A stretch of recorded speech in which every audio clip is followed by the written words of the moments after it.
तो जैसा कि लास्ट एपिसोड में हमने देखा था कि यान जियांग ज़ीरो-1 के एट्रीब्यूट्स के क्लैशेस को शांत करते हुए इन एलिमेंट्स को मर्ज करना चाहता था और फाइनली इसमें उसे कामयाबी मिल गई। लेकिन ज़ीरो-1 की कोल्ड एनर्जी इतनी ज्यादा डोमिनेटिंग बन चुकी थी कि वो यान जियांग की इटरनल मेरिडियन को डैमेज कर सकती है। तो यान जियांग की मास्टर ने उसे ज़ीरो-1 से दूर रहने की सलाह दी, जिसके बाद यान जियांग मिस यान के साथ स्पिरिट ट्रेजर केव के लोगों से मिलने चला गया, जहाँ पर वो मिस यान का फियांसे बनने का नाटक करता है। लेकिन ये मिस यान के अंकल को जरा भी पसंद नहीं आई और तो मिस यान की शादी जबरदस्ती से किंगपिंग के साथ करवाना चाहता था। अब आगे तो इस एपिसोड की शुरुआत में हम मिस यान को देख पाते हैं, जो कि अपने अंकल को बता रही थी कि जब से मेरी मदर की मौत हुई तभी से मेरा आपकी स्पिरिट ट्रेजर केव के साथ कोई लेना देना नहीं। आपने हमेशा ही मेरे पेरेंट्स को कंट्रोल करने की कोशिश की और अब आप मेरी किस्मत के फैसले खुद लेना चाहते हो, जिसका आपको बिल्कुल भी अधिकार नहीं। तो अब आप मेरी बात कान खोल कर सुन लीजिए, मैं उस बंदे के साथ कभी शादी नहीं करूंगी जिससे मैं प्यार नहीं करती। मैं यंग मास्टर यान जियांग को काफी ज्यादा पसंद करती हूँ, तो वही मेरे लाइफ पार्टनर बनेंगे। जिस पर टियान युआन कहने लगा कि कमबख्त लड़की, इसका फैसला तेरे हाथ में नहीं है, जहाँ पर मैं चाहूँगा वहीं पर तेरी शादी होगी। साथ ही साथ वो यान जियांग से कहने लगा कि लड़के, अगर तुझ में जरा भी अकल है और तू मरना नहीं चाहता तो जल्दी से यहाँ से दफा हो जा, जितना हो सके उतना इस जगह से दूर चले जाओ, वरना मैं अभी के अभी यहाँ पर तुम्हारे टुकड़े टुकड़े कर दूंगा। जिस पर यान जियांग जवाब देते हुए कहने लगा कि मैंने मिस यान के साथ जीने मरने की कस्में खाई है। हमने एक दूसरे से वादा किया था कि हमारी जिंदगी में कभी कोई तीसरा पर्सन नहीं आएगा, इसलिए माफ करना, लेकिन मैं अपने पार्टनर को यहाँ पर अकेला छोड़कर नहीं जाने वाला। और वैसे भी ये हमारे नॉर्दर्न डोमेन है, ना कि तुम्हारा ईस्टर्न सी डोमेन, जहाँ पर तुम अपनी मनमर्जी चलाओ। और सबसे इम्पोर्टेंट बात तो ये है कि यहाँ पर तुम दो बस अकेले हो, तुम्हारे साथ मुझे कोई और जीनियस नजर नहीं आ रहा, इसलिए मुझे तुम लोगों से जरा भी डर नहीं लगता। जिसके बाद यान जियांग मिस यान को वहाँ पर बैठने के लिए बता देता है। यहाँ पर मिस यान काफी ज्यादा पैनिक हो चुकी थी, उसे तो काफी ज्यादा डर लग रहा था कि कहीं ये दोनों मिलकर यान जियांग को घायल न कर दे। वहीं पर किंगपिंग यान जियांग से कहने लगा कि मेरे दोस्त, तुम तो मुझे काफी ज्यादा दिलचस्प लगे, भले ही तुम मिस यान के साथ फिलहाल ईमानदार हो, लेकिन मुझे नहीं लगता कि मेरे ऑफर को सुनने के बाद तुम्हारी ईमानदारी टिक पाएगी। चलो बताओ, तुम्हें मुझसे क्या चाहिए? तुम जो भी ट्रेजर या प्रॉपर्टी बोलोगे वो मैं देने के लिए तैयार हूँ, बस तुम्हें मिस यान के साथ इस एंगेजमेंट को ब्रेक करना होगा। तुम मुझसे जो चाहे वो मांग सकते हो, मैं बस मिस यान को तुमसे दूर करना चाहता हूँ। तो यान जियांग थोड़ा सा सोचने के बाद कहने लगा कि अरे हाँ, एक चीज है जो तुम मुझे दे सकते हो, अगर तुम अपना सिर काट कर मेरे सामने पेश करो तो हो सकता है मैं तुम्हारी बात मान जाऊं। यान जियांग की ये बात सुनकर तो किंगपिंग के मानो खून में ही आग लग गई। वो कह रहा था, लड़के, आज तक किसी ने भी इतनी बदतमीजी के साथ मेरे सामने बात नहीं की थी,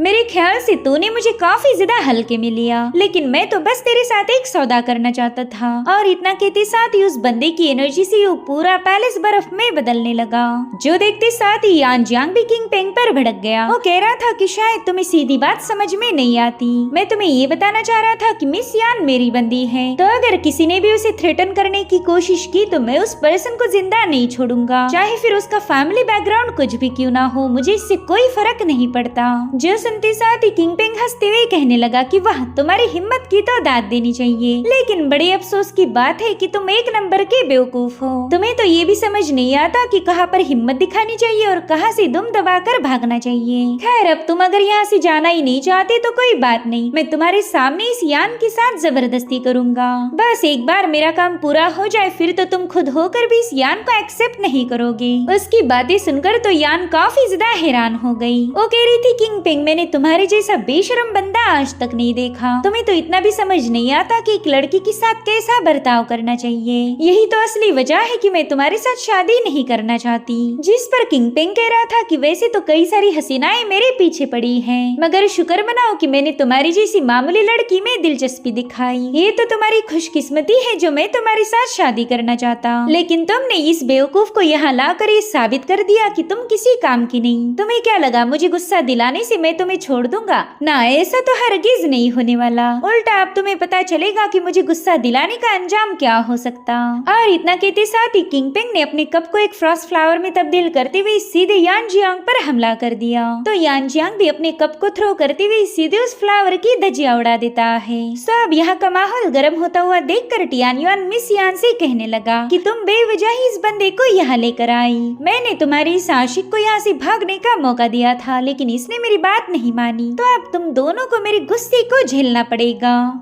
और अब यहाँ पर टियान युआन ने यान जियांग पर अटैक करने के लिए अपने पावर्स का यूज करते हुए एक हेवी सोर्ड को समन कर लिया। अब जैसे टियान युआन ने अपनी सोर्ड यान जियांग पर रिलीज की, यहाँ पर यान जियांग भी अपनी आइस सोर्ड को बाहर निकाल लेता है। सो यहाँ पर टियान युआन ने नोटिस किया कि यान जियांग की एलिमेंटल सोर्ड उसकी हेवी सोर्ड पर भारी पड़ रही, जिसके बाद एक जोरदार थंडर एक्सप्लोजन होते हुए यान जियांग की सोर्ड ने टियान युआन की सोर्ड को हरा दिया। तो ये नजारा देखने के बाद वो बंदा यान जियांग से कहने लगा कि मुझे लगा नहीं था तुम्हारे पास भी कोई स्किल होगी। मेरे दोस्त, तुमने अपनी एबिलिटी शो करके मुझे और भी ज्यादा क्यूरियस बना दिया। अब तो तुम्हारे साथ मुकाबला करने का काफी ज्यादा मजा आएगा। अब मेरी बात कान खोलकर सुन लो, अगर तुम्हारे 3 सिर और 6 हाथ भी होते तो भी तुम मुझे हरा नहीं पाते। और इतना कहते साथ ही टियान युआन ने यहाँ पर अपना एक डिमोनिक फॉर्म समन कर लिया, जिसे देखते साथ ही मिस यान काफी ज्यादा पैनिक हो जाती है। वो तुरंत ही अपने अंकल टियान युआन को धमकाने लगी कि अगर आपने यान जियांग को जरा भी नुकसान पहुँचाया तो मैं अपने हाथों से आपके ट्रेजर पवेलियन को डिस्ट्रॉय कर दूंगी। जरा सोचिए आपका इसमें कितना बड़ा नुकसान होगा। इसलिए मैं चाहती हूँ कि आप यान जियांग और मुझे चुपचाप से यहाँ से जाने दीजिए। जो सुनते साथ ही किंग पिंग उसकी तरफ आगे बढ़ते हुए कहने लगा कि तुम दोनों तो एक दूसरे से काफी ज्यादा मोहब्बत करते हो।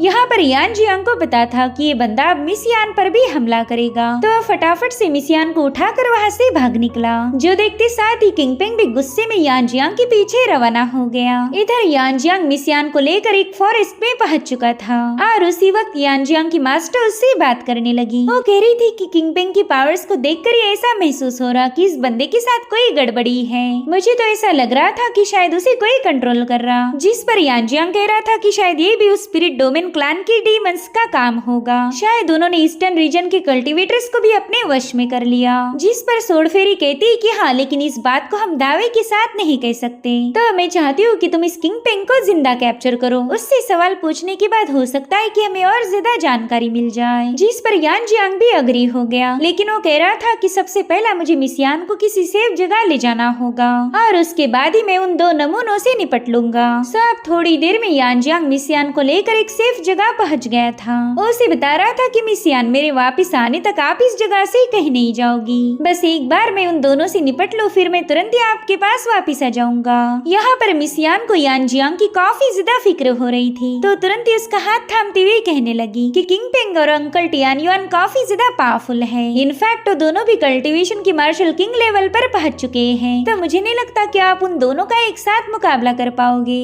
इसलिए मैं चाहती हूँ कि आप समय रहते यहाँ से चले जाएं। और रही बात मेरी, तो दोनों मुझे नुकसान नहीं पहुँचा सकते। तो यान जियांग उसे तसल्ली देते हुए कहने लगा कि आप बिल्कुल फिक्र मत करो, वो 2 नमूने मेरा कुछ भी बिगाड़ नहीं सकते। और इतना कहते साथ ही यान जियांग वहाँ से रवाना हो गया और जानबूझकर मिस यान से काफी ज्यादा दूर आ चुका था, ताकि किंग पिंग और टियान युआन चाहकर भी मिस यान के पास पहुंचने न पाए। और उतने में वो दोनों बंदे वहाँ पर टपक गए। उन्होंने तो एक साथ मिलकर यान जियांग का मुकाबला करने का फैसला लिया था। तो यहाँ पर यान जियांग ने भी अपनी पावर्स का इस्तेमाल करते हुए थंडर लायन को समन कर लिया। उस थंडर लायन के रोर करने से इन दोनों को काफी ज्यादा तकलीफ होने लगी, जिससे उन्हें पता चल जाता है कि यान जियांग कोई मामूली सा कल्टीवेटर नहीं हो सकता। और अब यहाँ पर यान जियांग ने अपनी थंडर फिस्ट टेक्निक का इस्तेमाल करते हुए सीधे किंग पिंग पर एक जोरदार मुक्का जड़ दिया। वेल यहाँ पर किंग पिंग को तो इस अटैक को डॉज करने का मौका भी नहीं मिला, जिससे उस जंगल में एनर्जी के ढेर सारे एक्सप्लोजन होते हुए किंग पिंग काफी पीछे पुश हो गया। वहीं पर किंग पिंग की ऐसी हालत देखकर उसके अंकल टियान युआन ने यहाँ पर ब्लड लाइन बैटल बॉडी को एक्टिवेट कर दिया,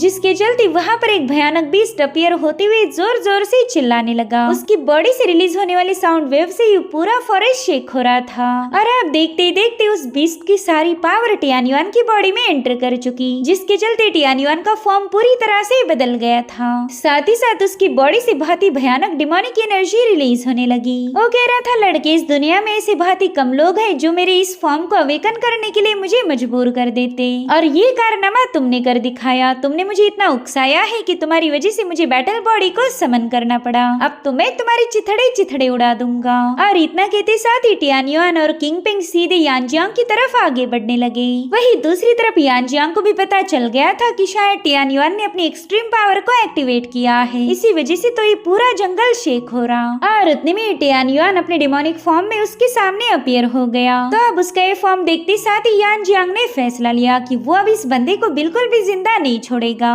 तो फटाफट से अपने थंडर लाइन की एनर्जी का इस्तेमाल करते हुए सीधे टियान युआन पर एक थंडर बॉल से अटैक कर देता है। हालांकि टियान युआन की पावर अब काफी ज्यादा इंक्रीज हो चुकी थी।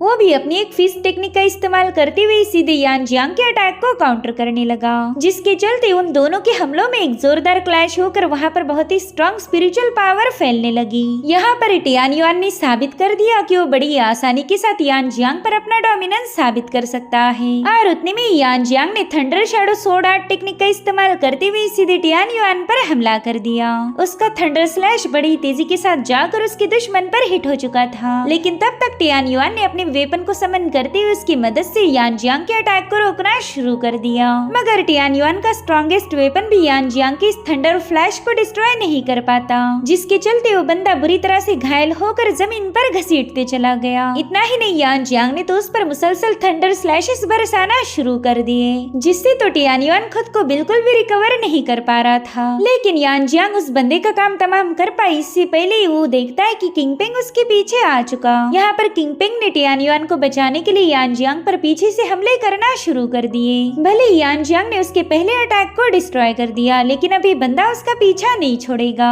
और इसी दरमियान उसने यान जियांग को बुरी तरह से घायल कर दिया, जिसके चलते यान जियांग को जमीन पर आना पड़ता है। किंग पेंग भी उसकी ऐसी हालत देखकर काफी ज्यादा खुश हो गया। वो समझ गया कि अब तो यान जियांग को खत्म करना और भी ज्यादा आसान हो जाएगा। यहाँ पर यान जियांग खुद को रिकवर करने की फिराक में था, लेकिन तब तक टियान युआन उसके पीछे पहुंच जाता है।